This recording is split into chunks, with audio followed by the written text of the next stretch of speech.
We've got orcs, halflings, more halflings, and 3D printed wizards. Welcome to the show. I've been, as you can see, at the painting table, and one of the things I managed to finish is this Mannequin Miniatures Orc. Nice little chappy, reminiscent of the Jungle Orcs that, of course, that Kev Adams sculpted for Citadel back in the 90s, and strangely enough, Kev Adams is the one that sculpted this, and his brethren as well. I'll show you those a little later. Not overly dressed, probably what holds him back, and well armed. The shield is a separate casting that you add on later. All comes in the pack with a slaughter base. Yeah, nice little chappy, especially if you want to write sort of a native type orc, jungle orc, or just an orc that don't like wearing a lot of clothes, really, I suppose. So yeah, that's quite nice. Quite enjoyed painting him. Have a look at some of his brethren here. Green orcs instead of my usual brown. But yeah, that's what most people seem to do them, so I thought, well, let's do them green and see if they sell. Well worth looking into the shop to get some. They're a good price, only £4 each at the moment, and that's for a metal miniature.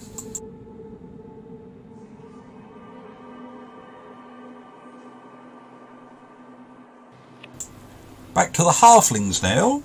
These are my own range, sculpted by Martin Buck, and some more that I've managed to paint over Christmas. This is the female wizard halfling, also makes quite a good druid. And coming up you'll see the male halfling, which is, yeah, he's got a little potion bottle and doing his thing. They're nice little things. Say Martin did them with regard mainly to doing something that was more beginner friendly for painting purposes. And I hope you agree with that, these. Yeah, I'm quite pleased with the way they turned out. They painted up quite nicely, and yeah, they're in the shop at £3.50 each. Again, while stocks last. And this is her halfling fighter sister. And as if by magic, the male halfling materialises. Here he is, clutching his potion bottle and ready to throw it at some poor unfortunate. Usually this does come with smoke coming out the top of the potion bottle, but this one was broke, so that's why I painted him up for promotional purposes. Again, another nice sculpt by Martin Buck, sort of sorted out, ready for beginner painting, and yeah, another little happy miniature I'm quite pleased with. Only got 2 more to do, and then I've got both sets painted for promotion. And here is his little halfling fighter brother.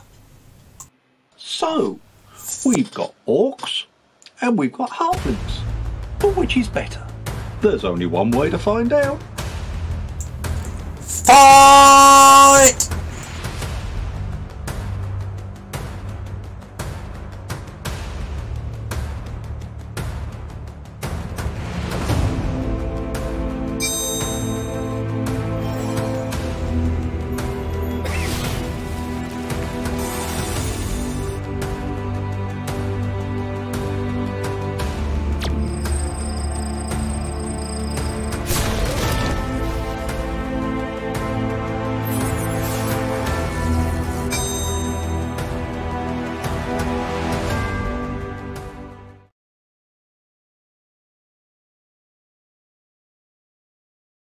Welcome to the miniature review.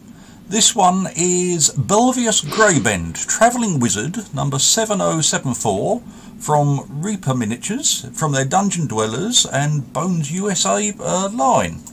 He's been sculpted by Bobby Jackson, and I think it's a digital sculpt, because Bobby's just about all digital now. And yes, he works quite well. He's obviously an adventuring wizard, travelling, has spellbook and backpack, no staff, and a raised hand in either greeting or about to smite someone down with a powerful fireball. The unique thing about him, though, is that he is Reaper's first, to my knowledge, 3D printed miniature. Now, Reaper have been quite quiet about this. I only found out about it on the Reaper Facebook page when it got mentioned, and Reaper did confirm it.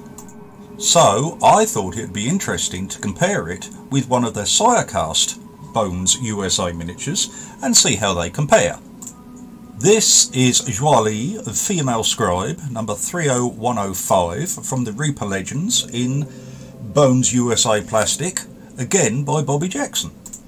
And here they are together. So, how am I so sure that this is a 3D printed miniature? Well, you've only got to have a look at the base.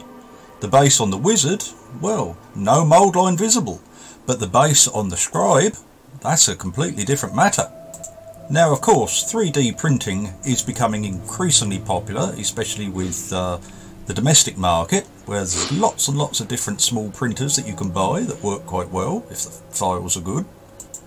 What I think Reaper are going to use it for, and I stress this is just my own opinion, is for larger miniatures. Sirecast has proved to be very useful for making small things, but I do think it has limitations when it comes to the larger miniatures. Dragons, manticores, chimeras, that sort of thing. Quality wise, this miniature is right up there, certainly with metal, not quite as sharp as resin and possibly not quite as sharp as the Sirecast, although the difference really is very minor. It's certainly another good production string that Reaper have on their bow, and I'm looking forward to seeing more of them. If you would like to check him out for yourself, he is now available in the shop to pre-order at a little over £7. I intend to paint this one and bring it back on another video to show you how he's turned out.